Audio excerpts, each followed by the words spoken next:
अस्सलाम वालेकुम नाजरीन, मैं हूं फातिमा और आप देख रहे हैं वॉइस ऑफ मकरार।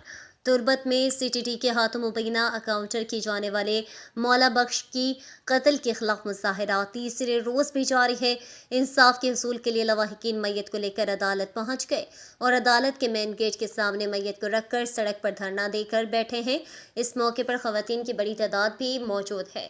नाजरीन, ज़र नज़र वीडियो में आप देख सकते हैं कि बालाच मौला बख्श की मैयत एम्बुलेंस के अंदर मौजूद है, जिसे अदालत के मेन गेट के सामने रख दिया गया है, जबकि अदालत में मौजूद सिक्योरिटी फोर्सेस ने अदालत के मेन गेट को बंद कर दिया है और मुजाहरीन को अहाता अदालत में दाखिल होने से रोक दिया है।